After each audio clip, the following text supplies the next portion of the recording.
Google.org is a young organization. We're hardly 3+ years old, and we're really honored to be here. I think the greatest asset that Google brings to philanthropy actually is the engineers, it's the Googlers, it's the people who work here, and their commitment. They've actually rallied to this new company because of those values and because of a feeling that they can change the world. They can make the world a better place. As someone from the 60s, I resonate really well with those values. We all thought we were going to make the world a better place. And if you walk up and down the halls here, the engineers actually have the skills to build things to make the world a better place.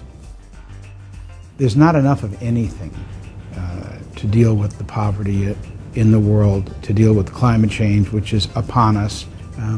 And we have a whole new series of emerging communicable diseases, 40 of them now, up from 30, any one of which could become a pandemic that would kill tens or hundreds of millions.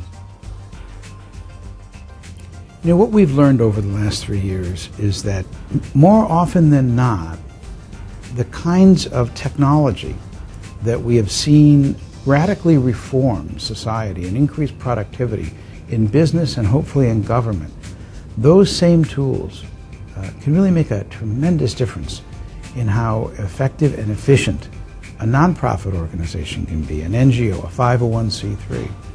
So we're determined to try to find those skills inside of Google, the engineers that are working on products, the products themselves, and make them increasingly available to the nonprofit community. And so when nonprofits use Gmail or Google Documents or Google Earth or Maps or any of our products in order to improve the world, it makes the engineers really happy. It's pretty easy to fill in that feedback loop. Need, NGO working on a problem, Google engineer wanting to help. And that's really a great thing that we get to do at Google.org, and we will be doing more of it. The Commonwealth Club is the instigator and the font of so many great ideas. For us, it's a humbling experience to be here with people that we respect so much. So thank you very much for including us in this wonderful group of honorees.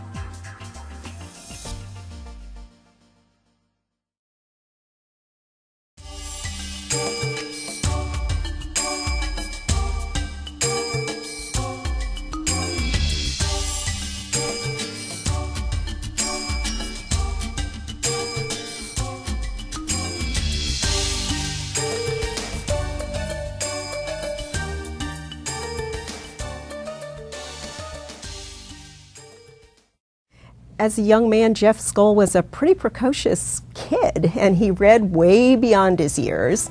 And what he read both scared him, but it also inspired him.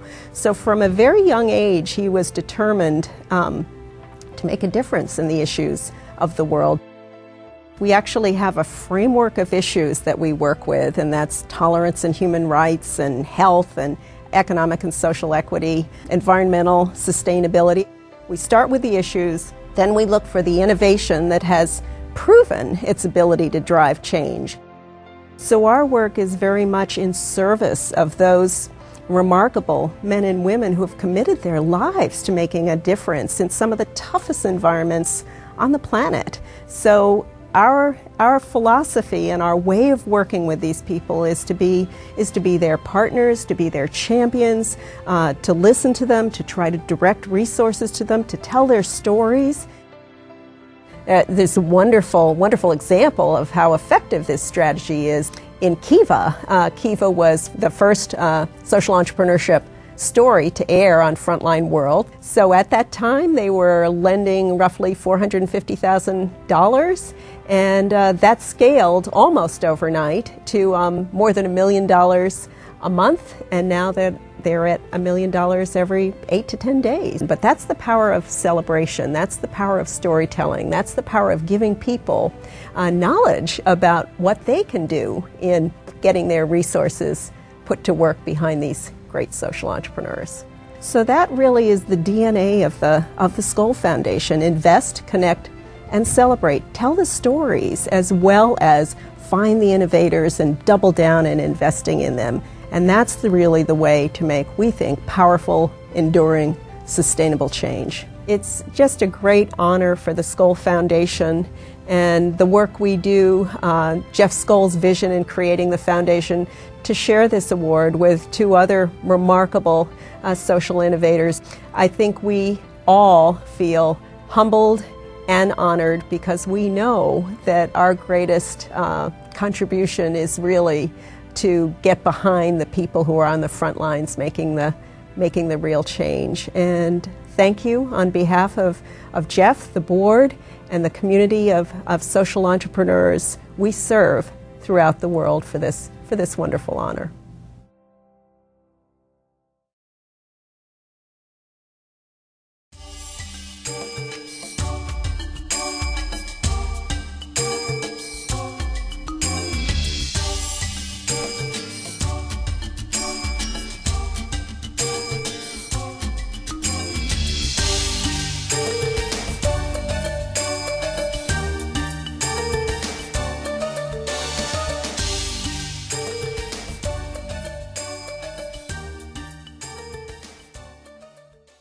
I love to do startups. That's my thrill. I love to watch these young, bright people take off. Why can't that be done in the nonprofit area as well as the profit area? And when Robin Richardson and I started the Draper International, I thought we ought to get something going that starts up a foundation that focuses on social entrepreneurs at the startup phase. Well, that's what our venture capital is all about. It's high risk, high roll, high return. We've got social entrepreneurs who are interested in our funding them. And what we decided to do was to fund them for 3 years only.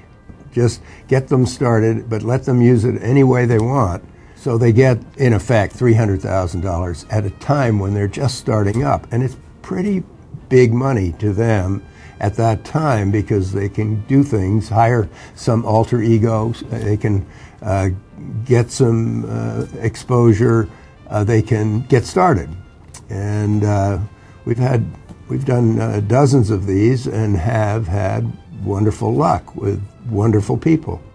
Now, we hope that the foundations come in at an earlier stage than they ordinarily would, because these are refined, very focused, very well-run operations. I would say to those that are on the edge and thinking, I'm going to do it, but gosh, do I dare jump off? Go for it, because it is so rewarding. You know, we don't run out of money in life, we run out of time. What makes success is leadership. And all these wonderful people that we've backed has, in some cases, vast impact. You know, this should be not just a tribute to the people that we back, but it goes to all the people that applied to us. God bless them, and Commonwealth Club has to be complimented on this idea. I'm so glad that they did this, and it's for all of you social entrepreneurs out there, and We're just a little bit of grease that helps the engine work.